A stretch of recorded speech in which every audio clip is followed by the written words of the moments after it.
నమస్కారం. ఈరోజు మనం వారణాసిలోని గంగానది తీరాన దాగి ఉన్న ఒక అద్భుతమైన రహస్యాన్ని వెలికితీయబోతున్నాం. మనందరికీ వారణాసి ఘాట్లు తెలుసు, కానీ లలితా గౌరీ దేవాలయం వెనుక ఉన్న కథ నిజంగా మైండ్ బ్లోయింగ్ అని చెప్పాలి. ఇది కేవలం రాళ్లతో కట్టిన గుడి కాదు. వందల ఏళ్ల క్రితం ఒక రాజు అనుభవించిన ఆవేదనకు, రెండు దేశాల సంస్కృతుల కలయికకు సజీవ సాక్ష్యం. అసలీ కథేంటి చూద్దారండి. వారణాసిలో నేపాల్ యొక్క ఒక భాగం వినడానికి కాస్త ఆశ్చర్యంగా ఉంది కదూ. మనకు వారణాసి అంటేనే భారతదేశపు ఆధ్యాత్మిక హృదయం. కాని పవిత్రమైన గంగానది ఒడ్డున నేపాల్ సంస్కృతికి అద్దం పట్టే ఒక అద్భుతం ఇక్కడ దాగి ఉంది. ఈ విశ్లేషణలో అసలు ఇండియా, నేపాల్ మధ్య ఉన్న ఈ బ్యూటిఫుల్ కల్చరల్ ఎక్స్చేంజ్ ఈ గుడి ద్వారా ఎలా జరిగిందో మనం తెలుసుకోబోతున్నాం. సరే, చరిత్రలోకి వెళ్లే ముందు ఈ గుడి నిర్మాణ శైలి గురించి మాట్లాడుకుందాం. ఇది ప్రధానంగా నాగర శైలిలో కట్టిన అద్భుతం. ఆకాశాన్ని తాకేలా వక్రంగా పైకి లేచే శిఖరం, లోపల పవిత్రమైన గర్భగుడి, దాని ముందు స్తంభాలతో ఉన్న మండపం, ఇవన్నీ ఈ నాగర స్టైల్కి పర్ఫెక్ట్ ఎగ్జాంపుల్స్. వారణాసిలోని మిగతా కట్టడాలతో పోలిస్తే లలితాఘాట్ దగ్గర ఉన్న ఈ దేవాలయం వాస్తుశిల్పం చాలా యునిక్గా, గంభీరంగా కనిపిస్తుంది. అస్సలు చూడగానే ఇట్టే మనల్ని ఆకట్టుకుంటుంది తెలుసా. ఇక్కడే ఒక ఇంట్రెస్టింగ్ ట్విస్ట్ ఉంది. వారణాసి అనగానే మనకు వేల ఏళ్లనాటి గుళ్ళు గుర్తుకొస్తాయి. పైగా వాటిని మన స్థానిక రాజులో లేక పాలకులో కట్టించి ఉంటారని మనమనుకుంటాం, రైట్? కానీ ఈ లలితాగౌరీ దేవాలయం మూలాలు 19వ శతాబ్దపు ప్రారంభంలో ఉన్నాయి. అంటే వారణాసి సుదీర్ఘ చరిత్రతో పోలిస్తే ఇది సాపేక్షంగా కాస్త కొత్తదే. కాని దీన్ని కట్టించింది మాత్రం మన లోకల్ రాజులు కారు, మరెవరో. ఆ సీక్రెటేంటో ఇప్పుడు చూద్దాం. ఒక్కసారి ఊహించండి. ఒకవైపేమో నేపాల్ దేశాన్ని ఏలిన మహారాజు రాణా బహదూర్ షా, మరోవైపు స్వామి నిర్గుణనే ఒక సామాన్య సన్యాసి.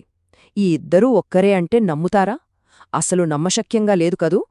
రాజకీయ కారణాల వల్ల తన సొంత దేశం నుండి బహిష్కరణకు గురైన ఈ నేపాల్ రాజు వారణాసిలో తలదాచుకున్నాడు. రాజరికాన్ని వదిలేసి ఒక సాధారణ సన్యాసిగా మారి తనకు తాను స్వామి నిర్గుణని పేరు పెట్టుకున్నాడు. ఒక రాజు ఇలా గంగా తీరాన సన్యాసిగా మారటం, అక్కడే ఈ అద్భుతమైన గుడికి పునాది పడటం చరిత్రలో నిజంగా గూస్బంప్స్ తెప్పించే ఘట్టమిదే. టైమ్లైన్ చూస్తే 1800వ సంవత్సరంలో ఆయన అజ్ఞాతవాసం మొదలైంది, 1804లో ముగిసింది. చూసేందుకిది జస్టొక 4 ఏళ్ల గ్యాప్ మాత్రమే కదా అనిపించొచ్చు. కాని ఒక్కసారి ఆలోచించండి, తన దేశానికి దూరంగా ఆ 4 ఏళ్లలో ఆయన పడిన మానసిక సంఘర్షణ, ఆధ్యాత్మిక శోధన ఎంత బలంగా ఉందంటే అది ఈరోజు మనం చూస్తున్న ఒక భారీ చారిత్రక నిర్మాణానికి దారితీసింది. ఆ చిన్న పీరియడ్ వారణాసి చరిత్రలో నేపాల్ ముద్రను శాశ్వతంగా వేసేసింది. దూరదేశంలో ఉన్నప్పుడు ఎవరికైనా సొంత మాతృభూమి మీద బెంగ ఉంటుంది కదా. రాణా బహదూర్ షా గారికి కూడా సరిగ్గా అదే జరిగింది. నేపాల్ ప్రజలకు పశుపతినాథ్ దేవాలయమంటే ఎంత ప్రాణమో మనకు తెలిసిందే. అందుకే ఆ పశుపతినాథ్ టెంపుల్ ప్రతిరూపాన్ని వారణాసిలో కట్టాలని ఆయన ఒక గట్టి నిర్ణయం తీసుకున్నారు. దేశానికి దూరంగా ఉన్న తన మాతృభూమి ఆధ్యాత్మికతను ఇక్కడే పునఃసృష్టించాలన్న ఆ రాజు కల ఈ కట్టడానికి ప్రాణం పోసింది. మరి ఇంతటి భారీ ప్రాజెక్ట్ కోసం ఏ ప్లేస్ ఎంచుకున్నారో తెలుసా? పవిత్రమైన గంగానది తీరాన ఉన్న లలితాఘాట్. ఆ టైంలో దీన్ని లలిత్ ఘాట్ అనేవాళ్లు. జస్ట్ ఇమాజిన్ చేసుకోండి, సూర్యోదయమప్పుడు పవిత్ర గంగాజలాలపై ఈ రాతి కట్టడం నీడపడుతుంటే ఒకవైపు నేపాలీ ఆర్కిటెక్చర్, మరోవైపు మన గంగా తీరపు ప్రకృతి అందం. చూడ్డానికి 2 కళ్ళు చాలవు. అందుకే నేపాల్ కమ్యూనిటీకి ఇది అత్యంత పవిత్రమైన ఎమోషనల్ ప్లేస్గా మారిపోయింది. సరే, ఇప్పటిదాకా దీన్ని కట్టిందెవరు, ఎక్కడ కట్టారు అనేది చూశాం కదా. ఇప్పుడు ఈ గుడి అసలు ప్రాణం అంటే ఇక్కడి దైవం గురించి మాట్లాడుకుందాం.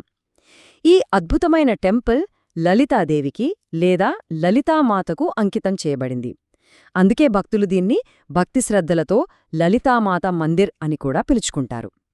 రాజు రాణా బహదూర్ షా ఆశయంతో మొదలైన ఈ నిర్మాణం లలితాదేవి పవిత్ర శక్తులకు నిలయంగా ఈరోజుకి గర్వంగా నిలబడి ఉంది. అసలు ఈ లలితామాత ఎవరు?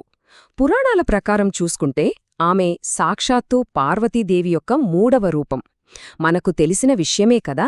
ఈ 3వ రూపం అనంతమైన కరుణకు, మాతృప్రేమకు సింబల్ అని భక్తుల ప్రగాఢ విశ్వాసం. ఆ దైవిక కరుణ వల్లే ఈ ప్రదేశానికి అంతటి వైబ్రేషన్స్, అంతటి పవిత్రత ఆపాదించబడ్డాయి. ఇంతటి శక్తిమంతమైన అమ్మవారిని దర్శించుకోడానికి జనాలు ఎందుకు వేల సంఖ్యలో వస్తుంటారో మీకు తెలుసా? ఇక్కడ అమ్మవారిని మనస్ఫూర్తిగా మొక్కుకుంటే ముఖ్యంగా 3 కోరికలు నెరవేరుతాయనే ఒక గట్టి నమ్మకముంది. అవేంటంటే ఫ్యామిలీలో సుఖసంతోషాలు, పిల్లలు లేనివారికి సంతానప్రాప్తి, అలాగే పెళ్లికాని అమ్మాయిలకు త్వరగా వివాహం జరగడం. ఈ ఆధ్యాత్మిక నమ్మకాల వల్లే ఈ లలితాగౌరీ మందిరం భక్తుల పాలిట కల్పవృక్షంలా మారిపోయింది. ఇక పూజల విషయానికి వస్తే ఈ దేవాలయాన్ని దర్శించుకోవడానికి చైత్రమాసం చాలా చాలా స్పెషల్. మనకు హిందూ క్యాలెండర్ ప్రకారం చైత్రమాసంతోనే వసంత ఋతువు మొదలవుతుంది కదా. ఆ టైంలో ముఖ్యంగా చైత్ర నవరాత్రుల్లో ఇక్కడ గౌరీ పూజ చాలా గ్రాండ్గా చేస్తారు. అమ్మవారికి ప్రత్యేకమైన పూలు, స్వీట్స్ నైవేద్యంగా పెట్టి దీపారాధనలతో ఘాటంతా దేదీప్యమానంగా వెలిగిపోతుంది. ఆ టైంలో అక్కడుంటే నిజంగా ఆ ఫీల్ వేరబ్బా. ఆ ఆధ్యాత్మిక అనుభూతిని మాటల్లో చెప్పలేం. సో మనం ఈ విశ్లేషణ ముగింపుకి వచ్చేశాం. వెళ్లే ముందు ఒక్కసారి ఈ పాయింట్ ఆలోచించండి. స్వంత దేశం నుంచి వెళ్లగొట్టబడిన ఒక రాజు, ఆ బాధలో, ఆ ఆవేదనలో గడిపిన కొన్ని సంవత్సరాల అజ్ఞాతవాసం, చిట్ట చివరికి ఇండియా, నేపాల్ మధ్య ఒక ఎప్పటికీ చెరిగిపోని ఆధ్యాత్మిక, సాంస్కృతిక వంతెనగా ఎలా మారిపోయింది? స్వామి నిర్గుణ్గా మారిన రాణా బహదూర్ షా ఆనవాలుగా మిగిలిన ఈ గుడి ఒక ఫెయిల్యూర్ నుంచి పుట్టిన మాస్టర్ పీస్ అని చెప్పొచ్చు. 2 దేశాల నడుమ వెలసిన ఇలాంటి అద్భుతమైన చరిత్రలు ఎప్పటికీ మనకు స్ఫూర్తినిస్తూనే ఉంటాయి. మళ్ళీ ఇంకో ఇంట్రెస్టింగ్ టాపిక్తో కలుద్దాం.